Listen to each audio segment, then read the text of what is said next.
Before start this video, please subscribe my channel and click on bell icon. Thanks. The findings, published in Nature, show that cancer cells can adapt when they don't have access to glucose. Researchers have previously identified other nutrients that serve as fuel sources for pancreatic cancer. This study adds uridine to the catalog. Pancreatic tumors have few functioning blood vessels and can't easily access nutrients that come from the bloodstream, like glucose.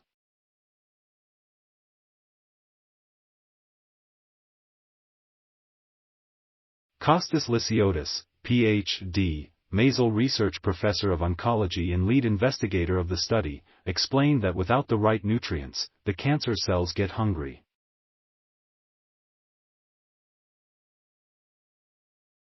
We know they still grow, obviously, but what are they using to grow, he said.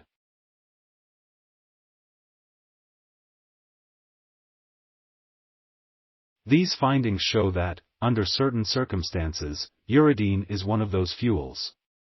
Asked about impact, Ziraib Nwosu, Ph.D., one of the co-first authors in the study, says, "The ability of cancer to switch to alternative nutrients has fascinated me for a long time.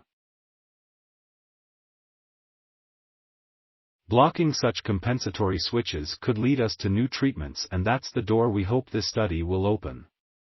Uridine is present in the tumor microenvironment, but its exact source, and how cancer cells access it, remains a mystery. Part of the picture is it's in the bloodstream, but we don't know where it's coming from specifically, said Lyssiotis. Likely, it's coming from multiple places, and so far we haven't been able to pin it to a single source. Events that Lyssiotis refers to as times of crisis, when cells don't have enough nutrients, because of limited blood access and/or intense competition between cells, could be a clue as to The cancer cells seem to be sensing the concentrations of glucose and uridine in the local environment to inform their adaptation, says Matt Ward, another co-first author.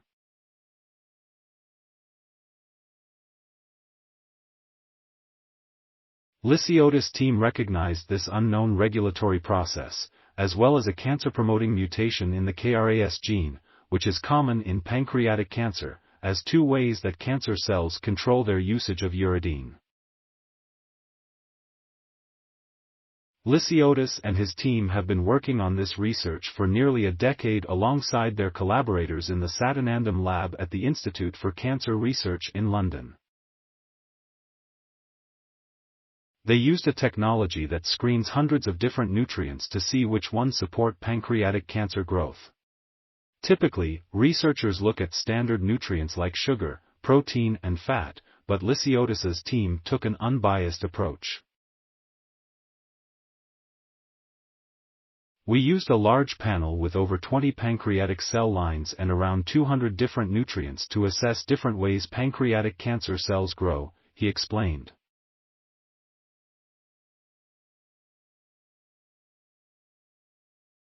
What do they actually metabolize? This method led us to discover uridine. This method offers therapeutic insight, too.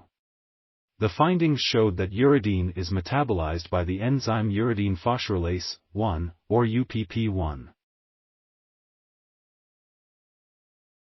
Blocking UPP1 had a major impact on the growth of pancreatic tumors in mice, findings that suggest the importance of testing drugs that block uridine as possible new treatment options. There's potential to better understand and treat pancreatic cancer with new drug targets and new therapeutic approaches, said Sadanandam, co-author on the study. More research is needed to determine the best way to move this discovery to the clinic.